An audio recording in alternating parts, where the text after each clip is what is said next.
warahmatullahi wabarakatuh. Selamat pagi anak-anak Umi yang soleh dan soleha. Semoga hari ini kita semua diberi oleh Allah Subhanahu wa taala kesehatan lahir dan batin. Ya, lalu dalam lindungannya.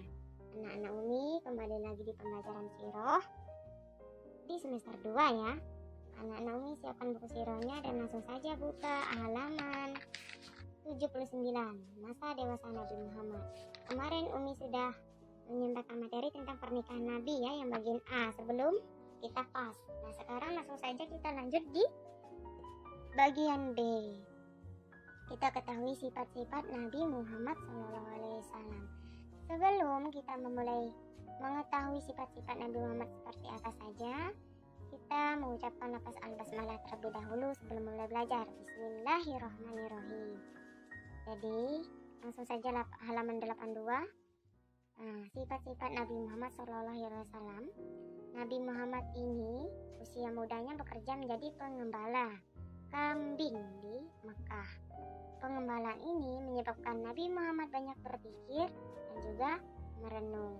Tentunya pemikiran dan perenungannya membuat beliau jauh dari segala pemikiran yang buruk yang dapat merusak dirinya. Oleh karena itu, sejak usia muda Nabi Muhammad sudah mendapatkan julukan atau gelar Al-Amin. Al-Amin artinya dapat dipercaya. Selanjutnya ya, langsung saja. Singkat cerita, Nabi Muhammad tidak pernah menyembah berhala dan makan daging hewan persembahan. Walaupun di sana tempat tinggalnya nih yang di Mekah banyak orang-orang jahiliyah yang melakukan persembahan tersebut. Nah, tetapi beliau tidak ikut dengan upacara mereka. Beliau bahkan sangat membenci berhala-berhala tersebut. Dan juga beliau tidak pernah juga ikut-ikutan seperti mereka suka berpoya-poya dan bermabuk-mabukan ya. Langsung Nabi Muhammad ini juga dikenal sebagai orang yang memiliki sifat pemalu, sifat pendiam, sifat rendah hati. Nah, ada sedikit cerita di mana dia pernah merasakan lapar. Perutnya berbunyi ya seperti itu. Tapi apa yang dilakukan Nabi Muhammad? Bajunya ya diikatnya dengan kain, kemudian di dalamnya tersebut diisinya dengan batu untuk menahan rasa lapar. Beliau melakukan seperti itu. Nah, selain memiliki sifat pemalu, pendiam dan rendah hati, beliau juga seorang yang ramah, sopan santun dan juga tenang. Beliau memiliki sifat pengasih, sifat penyayang dan juga murah hati, suka memberikan pertolongan kepada siapa yang membutuhkan bantuan. Itu sifat-sifat Nabi Muhammad SAW. Nabi juga dikenal selalu mempunyai tujuan hidup yang jelas. Tujuannya jelas, berkemauan keras dan tegas, dan tidak pernah ragu-ragu ya. Nah, hal inilah juga yang menyebabkan orang-orang di sekitar Nabi Muhammad kagum dan juga hormat kepada beliau. Itu sifat-sifat Nabi Muhammad. Langsung saja di halaman 84. Apa saja keutamaan Nabi Muhammad? Apa sih keutamaannya? Sebelum kita ketahui, kita baca dulu ya. Halaman 84 itu Nabi Muhammad di sini berusia 35 tahun atau sekitar 5 tahun sebelum diutus menjadi rasul. Beliau diutus menjadi rasul itu umur 40. Jadi, nah di Quraisy ini, kabilah Quraisy ini menyuruh ya membangun kembali Ka'bah. Kenapa disuruhnya membangun kembali? Karena kondisi fisik Ka'bah saat itu berupa tumpukan batu yang berukuran di atas tinggi badan manusia. Juga Ka'bah tidak memiliki atap. Nah, selain itu juga Ka'bah sudah berumur tua dan juga sering diserang oleh pasukan berkuda ya. Sehingga bangunannya mengalami mudah ya, sudah menjadi rapuh. Selain itu juga pernah terjadi banjir bandang yang meluap dan membuat bangunan Ka'bah hampir rubuh. Jadi disuruh ke kabilah Quraisy untuk membangun kembali. Nah, setelah beberapa lamanya ya dibangun dan sudah dipimpin atau diawali oleh arsitek yang terkenal dari asal Romawi yang bernama Bakum, pada saat pembangunan tersebut mulai berbagi-bagi tugas, tidak lama selesai pembangunannya.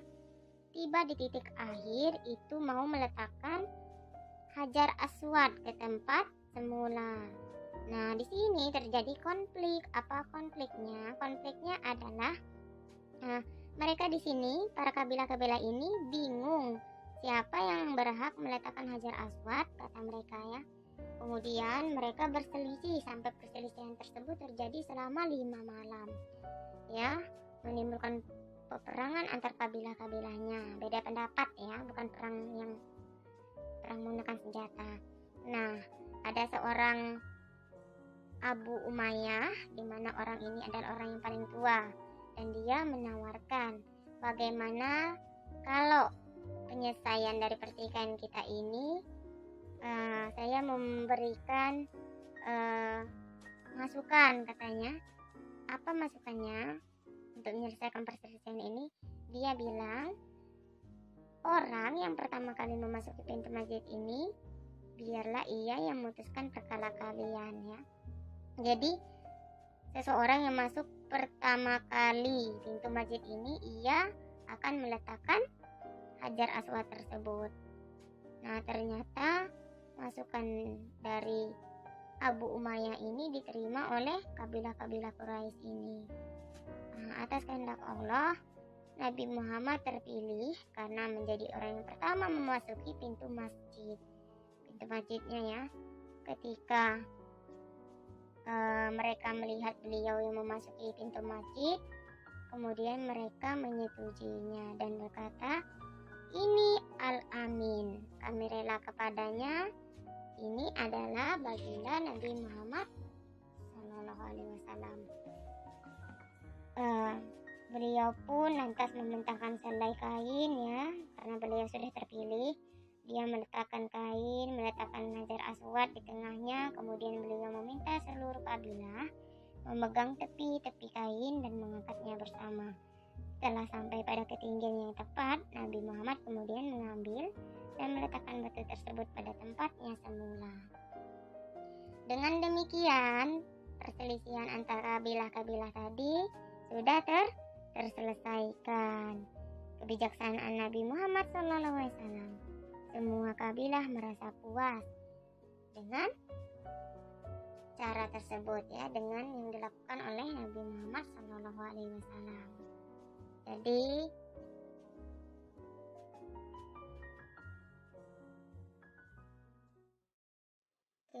pembelajaran sejarah kita cukup di halaman sampai keutamaan Nabi Muhammad ya.